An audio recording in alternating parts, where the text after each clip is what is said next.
nessa segunda-feira da oitava da Páscoa. Sejam todos bem-vindos, todos que estão aí nos acompanhando nesta live, neste tempo pascal, início de tempo pascal, tempo de alegria, né? Por isso, alegrai-vos.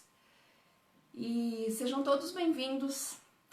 E vamos hoje, não temos hoje um texto para meditar, né?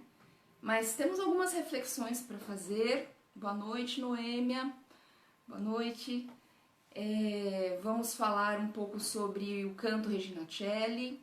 Vamos falar sobre a Segunda-feira do Anjo. Hoje é conhecido como Segunda-feira do Anjo, né? A igreja denomina assim essa segunda-feira. Vamos falar sobre isso também. E vamos falar sobre o significado que tem a ressurreição de Cristo nas nossas vidas, né? Por que é que nós devemos nos alegrar?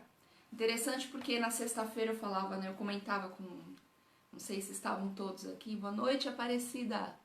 Seja bem-vinda.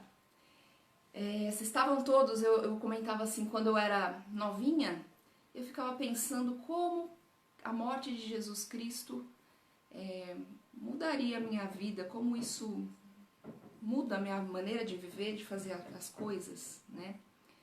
E hoje nós vamos falar um pouco sobre isso, né? Como é que muda a nossa vida. É uma notícia, uma grande notícia que realmente faz a nossa vida mudar. Então vamos começar com uma oração, enquanto o pessoal está chegando, né? Vai chegando aí para participar. Boa noite para quem está chegando agora.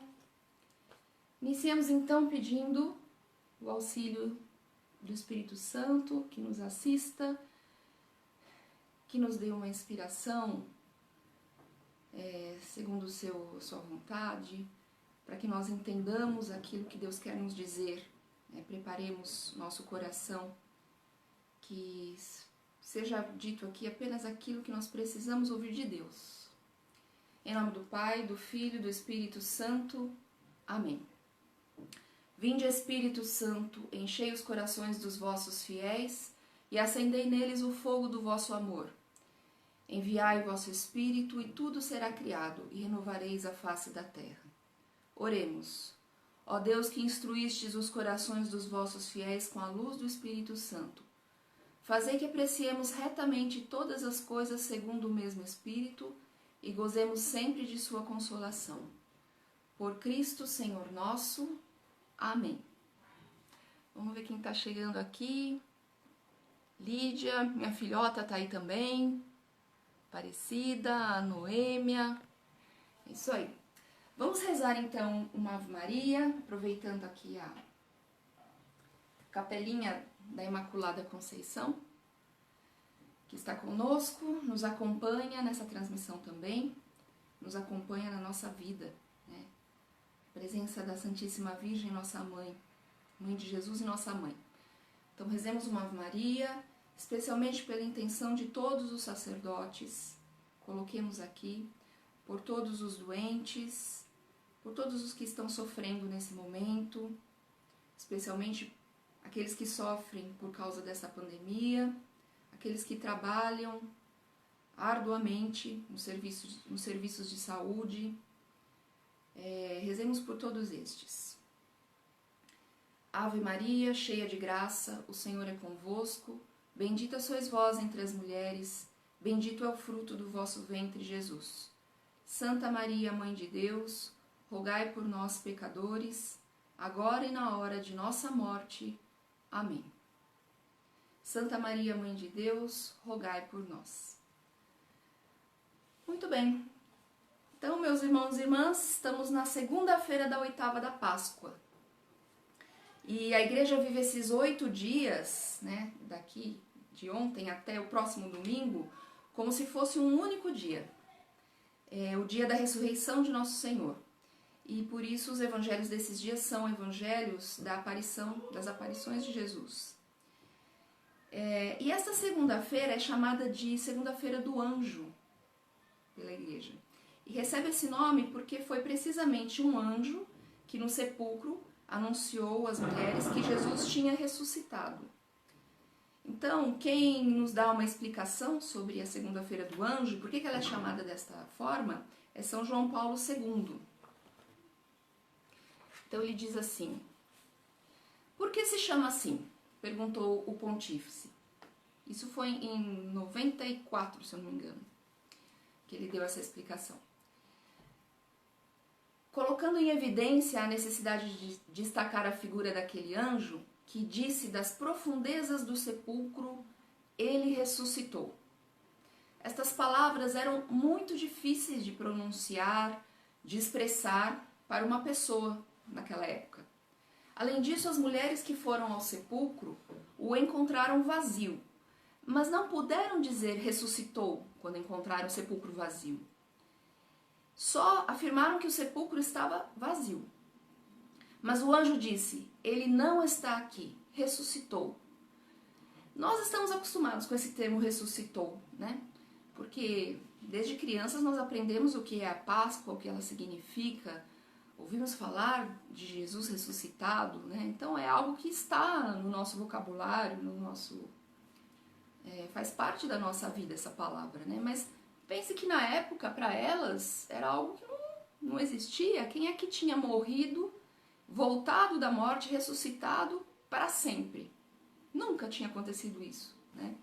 Então, para elas, realmente, para as pessoas daquela época, era difícil expressar algo assim, falar disso, né? Constatar isso.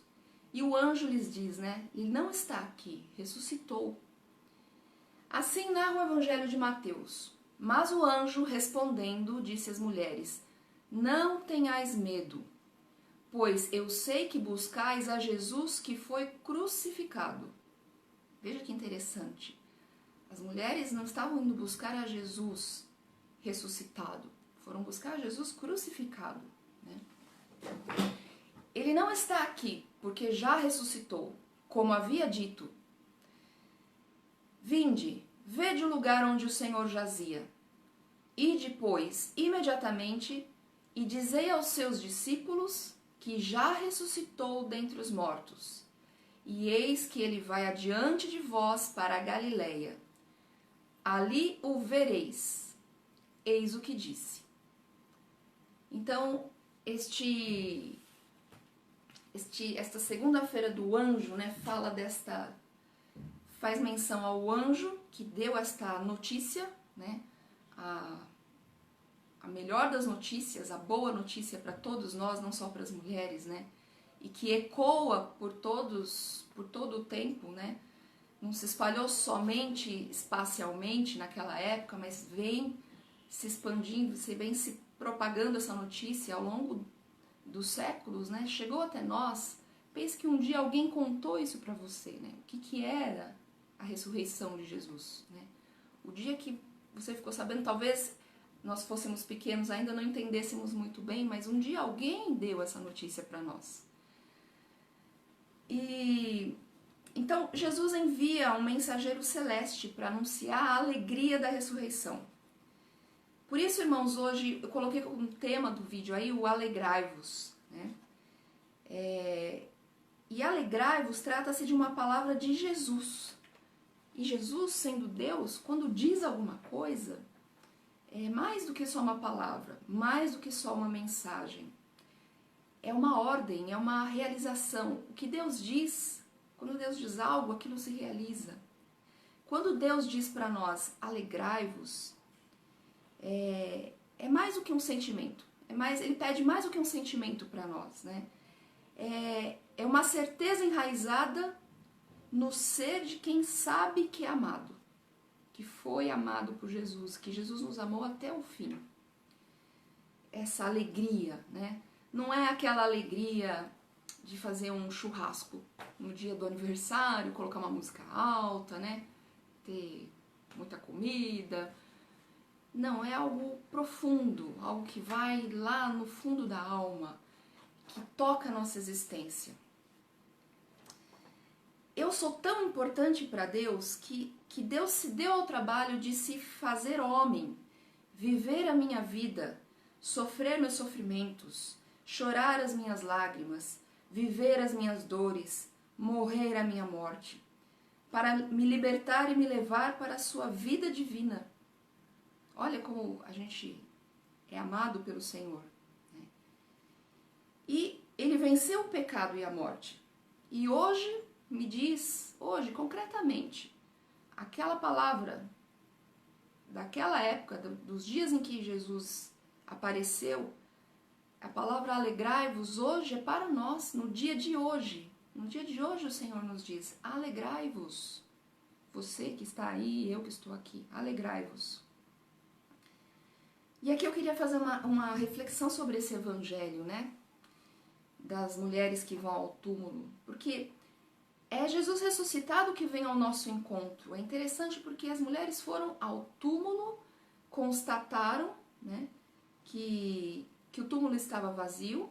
O anjo lhes disse que ele tinha ressuscitado, mas até então elas não tinham visto o Senhor, né? E nós, como as mulheres, já sabemos que ele ressuscitou. Já nos contaram, nós ouvimos a proclamação do Evangelho. Sabemos que o túmulo estava vazio. Porém, nós ainda não o vimos, né? Não tivemos esse encontro. E nós podemos ter o desejo de ver a Deus. Eu quero ver a Deus. Eu quero ver o Deus vivo, ressuscitado. É Ele que se apresenta a nós. Isso que é interessante. O Senhor se apresenta às mulheres, né, como Cristo ressuscitado. Elas não esperavam, não é que elas foram num lugar que sabiam que Jesus estava lá e elas iam vê-lo. Elas foram ver um túmulo vazio, né? Foram ver um túmulo, encontraram um túmulo vazio. E depois o Senhor veio ao encontro delas. E assim Ele também vem ao nosso encontro. Ele se apresenta a todos que o buscam com o coração, com determinada determinação de encontrá-lo. Trata-se de uma experiência pessoal, esse encontro com Jesus. Quando ele vem ao nosso encontro, é uma experiência que cada um faz, de forma pessoal. É entre você e ele, é entre mim e ele. A partir dessa experiência, se sairmos contando aos outros, vão receber a notícia e eles também vão querer correr para ver Jesus ressuscitado, Jesus vivo. Mas, de novo, é ele que se deixa encontrar. E o interessante é que ele quer ser visto. Ele quer que nós o vejamos vivo. Ele quer que nós tenhamos essa experiência do Deus vivo em nossa vida. Hoje ele quer que eu o veja. Ele quer que você o veja. Mas não é um ver com os olhos, né? Com os olhos do corpo. É com os olhos da fé, com os olhos da alma, né? Ter essa certeza do encontro, de ter encontrado o Senhor. Então, meus irmãos, não podemos sair dessa Páscoa do mesmo jeito que nós entramos. Nós não podemos sair desta quarentena do mesmo jeito que nós entramos. Precisamos desejar uma mudança de fato, né? No sentido de querer ter de fato um encontro com Deus, com Jesus ressuscitado. Nós nos determinamos a ver Jesus e Ele virá. Ele se deixará, Ele vai se deixar ser visto por nós. Se nós corrermos ao encontro dEle, buscarmos o Senhor ardentemente, como fala o Salmo, né? Como a corça anseia pelas correntes de água, tem sede, assim minha alma tem sede de Ti, Senhor. Então, corramos, né?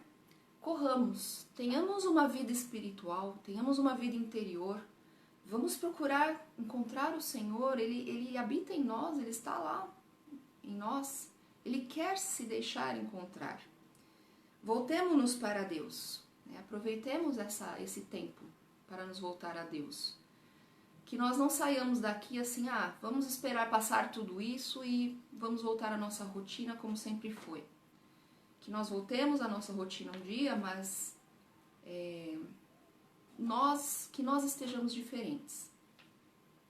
Então, durante o tempo pascal, até chegar a Pentecostes, se reza a oração do Regina Coeli, em vez da oração do Ângelus. Né?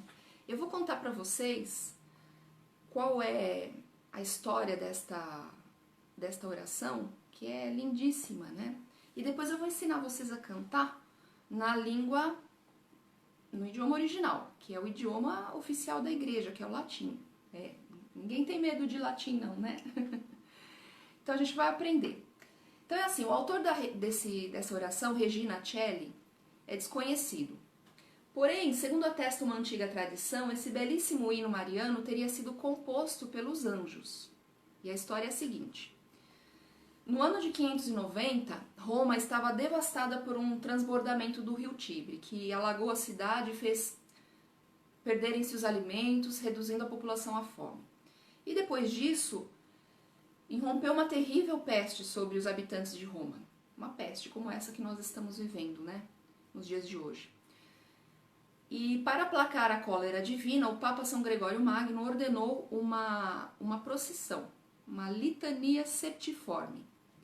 O que é essa litania? É que nas procissões, antigamente, se rezavam as ladainhas, né? A litania vem de ladainha, né? Significa ladainha. Então, consistia numa procissão geral do clero e da população romana, formada por 7 cortejos, que se dirigiam para a Basílica Vaticana. Enquanto a grande multidão caminhava pela cidade, a pestilência chegou a tal ponto que no breve espaço de 1 hora, 80 pessoas morreram, caíram mortas. No entanto, São Gregório, que se tornou Papa nesse contexto aí, né, porque o Papa anterior havia morrido por causa dessa peste, então São Gregório não cessou um instante de exortar o povo para que continuasse a rezar. E além disso, ele ordenou que diante do cortejo fosse levado um ícone da Virgem que chora, da igreja de Ara-Coeli, que teria sido pintado pelo evangelista São Lucas. Né? Milagrosamente, à medida que a imagem avançava pela cidade, a área se tornava mais sã e limpa à sua passagem. E aquela podridão toda, né, ligada ali ao transbordamento do rio, à doença, à peste, ia se dissolvendo. Então, junto da ponte que une a cidade ao castelo, inesperadamente ouviu-se um coro que cantava por cima da sagrada imagem. E o coro dos anjos, né, de anjos, cantava Regina Coeli, letare, aleluia. E ao ouvir esse cântico, São Gregório respondeu, ora pro nobis Deum, aleluia. Então, Regina Coeli, letare, aleluia. O que os anjos cantavam? Eles cantavam, Rainha dos céus, alegra-te, aleluia. E São Gregório acrescentou ao canto, ora pro nobis Deum, aleluia. Orai, rogai por nós a Deus, aleluia. E assim teria nascido esse hino, Regina Coeli.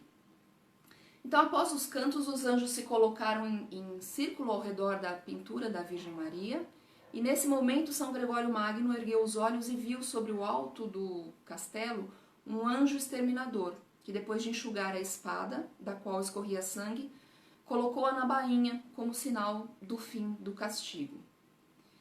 E como recordação desse fato, o castelo ficou conhecido com o nome de Sant'Angelo. Em sua mais alta torre foi colocada uma imagem de São Miguel, o anjo exterminador. Essa é a história deste hino, Regina Coeli. Vou pedir para minha filha colocar a letra para vocês aí na descrição, nos comentários, tá? Eu coloquei assim a letra em latim e entre parênteses está a tradução em português, para ninguém ficar em dúvida aí, né? O que tá cantando, né? Embora eu já tenha dado a tradução. Nós vamos cantar em latim porque é o idioma original, né? Além de ser o idioma oficial da igreja, imagino eu que assim os anjos, foi assim que São Gregório Magno ouviu os anjos cantarem acima da imagem da Santíssima Virgem. Então, vou falar qual é a pronúncia e a gente vai cantar, tá bom? Então, a primeira frase é Regina Coeli, letare, aleluia. Na verdade, esse Regina não é o Regina que a gente fala assim em português, né? A pronúncia seria um Regina, né? Regina Coeli, letare, aleluia. E a melodia é assim. Regina Celi, letare, alleluia. Regina Celi, letare, alleluia. Essa é a primeira frase, né? Rainha dos céus, alegrai-vos, aleluia.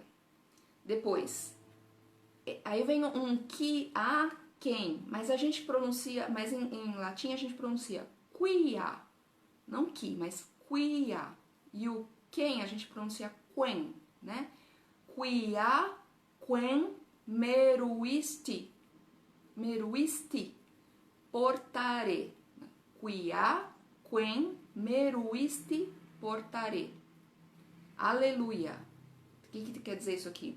Pois aquele a quem merecestes levar em seu seio, aleluia, e a gente vai completar a frase depois, ó.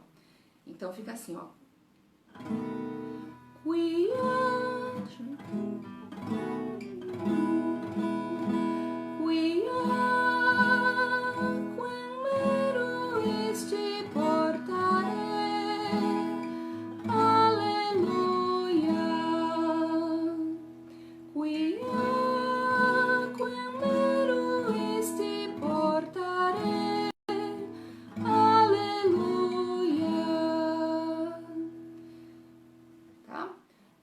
Vamos do começo, ó, essas duas frases, ó.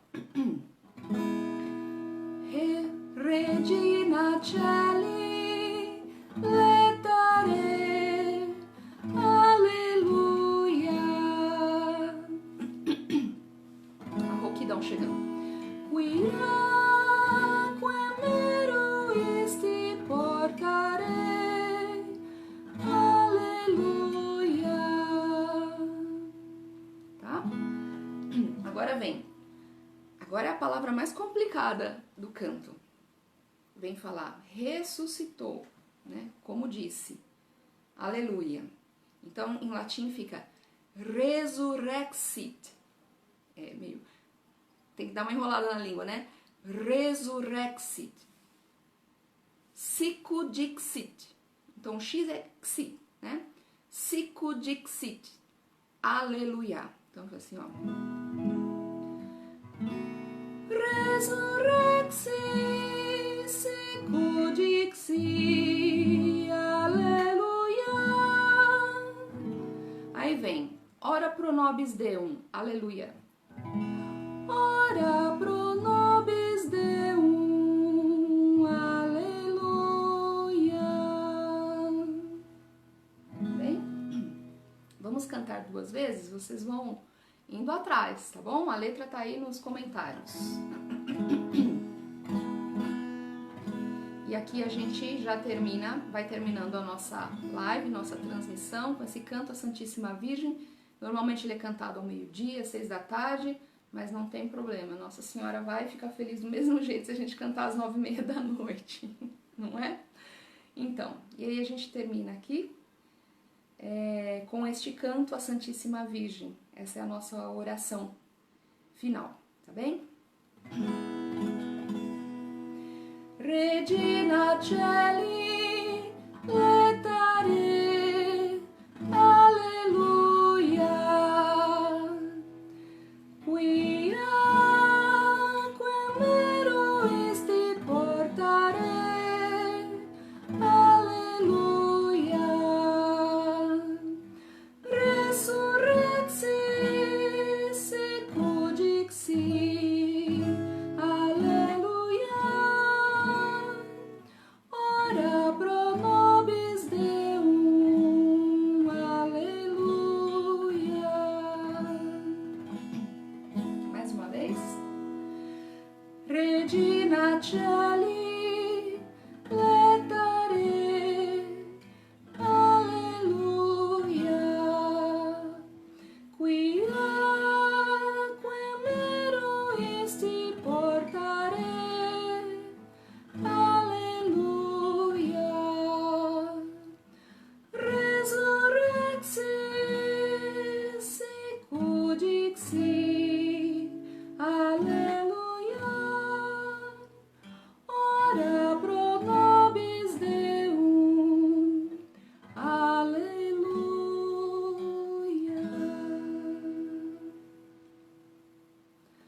Maria concebida sem pecado, rogai por nós que recorremos a vós. Em nome do Pai, do Filho e do Espírito Santo. Amém. Tenham uma boa noite, uma excelente oitava da Páscoa e alegrai-vos sempre. Cristo ressuscitou. Até amanhã.